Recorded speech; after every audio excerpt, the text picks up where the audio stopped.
বিশেষ নিৰ্বাচনী আড্ডালৈ মই স্বাগতম জনাইছোঁ। মই প্ৰদীপ বৰা আৰু এতিয়া অসমত নিৰ্বাচনৰ গৰম বতাহ বলিছে। তিনিআলি চাৰিআলি পাণ দোকান সকলোতে এতিয়া নিৰ্বাচনক লৈ চৰ্চা, কোনে মাৰিব শেষ হাঁহি। মই আছোঁ বৰ্তমান যোৰহাটৰ ৰাষ্ট্ৰীয় ঘাইপথৰ কাষৰ এখন চাহ দোকানত। আপুনি সাম্প্ৰতিক নিৰ্বাচনী প্ৰেক্ষাপট আজিৰ তাৰিখত নিৰ্বাচনলৈ মাত্ৰ 12টা দিন বাকী আছে, কি দেখিছে? সাম্প্ৰতিক ৰাজনৈতিক প্ৰেক্ষাপটটো এনেকুৱা হৈছে, আচলতে এটা নিৰ্বাচনক কেন্দ্ৰ কৰি আমাৰ যোৰহাটত পটভূমিত যদি মই কওঁ, এটা নিৰ্বাচনৰ নামত কোটি কোটি টকা খৰচ কৰাটো কেতিয়াও যুক্তিসংগত নহয়। কোনোবাই সাংসদ খেলিব, সাংসদ জিকি যাব, সেই একেজন মানুহে আকৌ বিধায়ক খেলিব, বিধায়ক জিকিব, আকৌ বাই ইলেকশ্যন হ'ব, কোটি কোটি টকা খৰচ কৰিব। এতিয়া হায়েষ্ট ইকনমিক ডেভেলপ ষ্টেটখনেই হৈছে অসম। সেইকাৰণে এতিয়া যদি আপুনি ডেভেলপমেণ্টৰ ফালৰ পৰা চায়, গোটেইখিনি ইনফ্ৰাষ্ট্ৰাকচাৰে হওক বা আপোনাৰ চাকৰি তাকৰি চব ফালৰ পৰাই হওক, চব মানুহে দেখি আছে অসমখন কিমান উন্নতি হৈছে। তো মানুহে ডেভেলপমেণ্টৰ লগতে থাকিব। মানে এইটো সম্পূৰ্ণ একপক্ষীয়, আপোনাৰ বিৰোধী নাই ইয়াত। তেওঁলোকে নিৰ্বাচন খেলিব লাগে বাবে খেলা যেন লাগিছে, কাৰণ তেওঁলোকৰ যি গতি বিধি আমি দেখিছোঁ সাধাৰণ ৰাইজ হিচাপে, তেওঁলোকৰতো একো মই দেখা নাই। একো বিৰোধী দেখোন আপোনাৰ তিনি গগৈ একগোট হ'ল। সেই মুহূৰ্তত তিনি গগৈ একগোট হ'লে মানে কোনো ৰুধিব নোৱাৰে বুলি তেওঁলোকে কয়।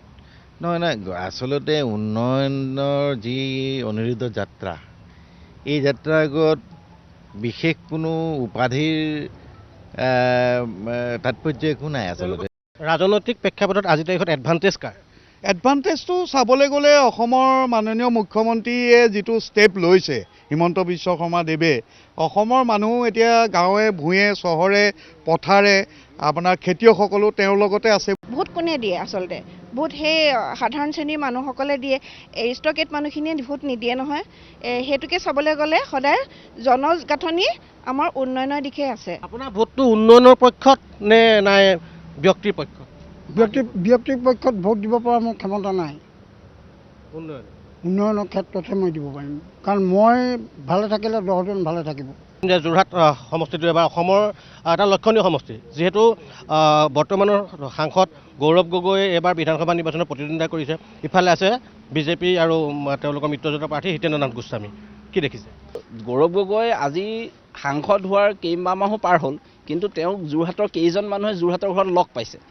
গৌৰৱ গগৈ লগ কৰিবলৈ যদি যোৰহাটৰ মানুহে দিল্লী যাব লাগে, তাহলে যোৰহাটত থকা মানুহ এজন, যোৰহাটৰ সঘনাই লগ পোৱা মানুহ এজনকে যোৰহাটবাসী বিধায়ক হিচাপে। যদি তেওঁ জিকে বিজয়ী হয়, তেওঁ এইটো এটা চবৰে প্ৰশ্ন যে তেওঁ বিধায়ক হৈ থাকিব নে তেওঁ লোকসভালৈ ঘূৰি যাব? সেই কথাটোৱে মই কৈছোঁ, তেওঁ বিধায়ক হৈ থাকিলেও বাই ইলেকশ্যন হ'ব, লোকসভালৈ গ'লেও বাই ইলেকশ্যন হ'ব। গতিকে চৰকাৰী ধনৰ শৰাধহে হ'ব। গতিকে যোৰহাটৰ ৰাইজে চৰকাৰী ধনৰ শৰাধ কৰিবলৈ কেতিয়াও নিদিয়ে। তেখেত আচলতে মই ইয়াত থাকিব বুলি মই বিশ্বাস নকৰোঁ। তেখেত আচলতে দিল্লী আৰু পাকিস্তানতে থাকিব নেকি, মোৰ সন্দেহ। ইয়াতে হাৰি পেলাই গুচি যায়, আকৌ নিৰ্বাচন হ'ব, আকৌ নিৰ্বাচন হ'লে আমাৰ অসমৰ মানুহৰে পইচা লোকচান।